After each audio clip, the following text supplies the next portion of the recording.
যদি বুজিব পাৰা যে কোনোৱে তোমাক এৰি চলিছে, তেতিয়া সেইজনক বিৰক্ত নকৰাই ভাল। মানুহৰ আটাইতকৈ ডাঙৰ ৰোগ কি জানেনে? এইটো কৰিলে মানুহে কি ভাবিব। জীৱনটোক বুজিব বিচাৰিলে বৰ্তমান পৰিস্থিতিক চোৱা। জীৱনটোক গঢ়িব বিচাৰিলে কেতিয়াও অতীতলৈ ঘূৰি নাচাবা। যি সামান্য কথাতে উচুপি উঠে, সেইজনে কিন্তু ডাঙৰ কষ্ট বা আঘাত পালে নিশ্চুপ পাথৰৰ দৰে হৈ পৰে, কান্দিবলৈও পাহৰি যায়। জীৱনত কেতিয়াও নিজৰ যোগ্যতাৰ ওপৰত অহংকাৰ নকৰিবা। মনত ৰাখিবা, এটা শিল যেতিয়া পানীত পৰি যায়, তেতিয়া নিজৰ ওজনৰ বাবেই ডুবিব লগা হয়। জীৱনত কেতিয়া কাক কি কামত প্ৰয়োজন হয়, সেইটো তুমি কেতিয়াও নাজানা। সেইবাবে সময় থাকোঁতেই সকলোকে ভাল ব্যৱহাৰ কৰিবলৈ শিকা। এজন আহত ব্যক্তিয়ে যন্ত্ৰণা সহজে পাহৰিব পাৰে, কিন্তু এজন অপমানিত হোৱা ব্যক্তিয়ে সহজতে অপমান পাহৰি নাযায়। সেইবাবে পৰাপক্ষত আনক অপমান কৰাৰ পৰা বিৰত থাকক।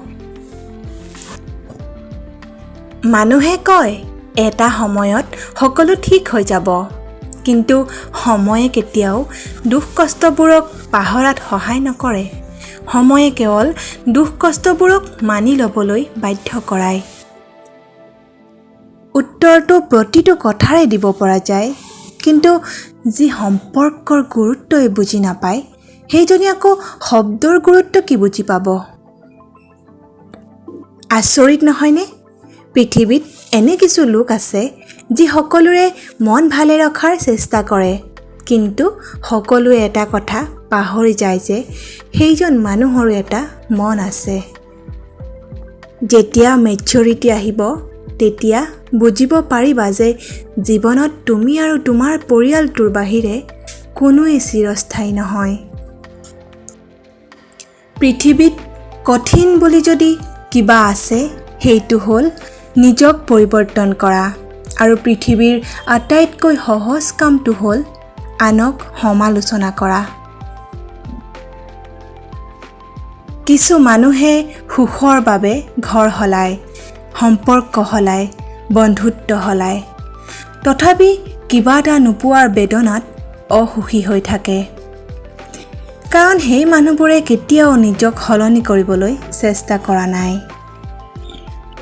সময় সলনি হ'বলৈও কিছু নিৰ্দিষ্ট সময় লাগে, কিন্তু মানুহ সলনি হয় যেতিয়াই তেতিয়াই।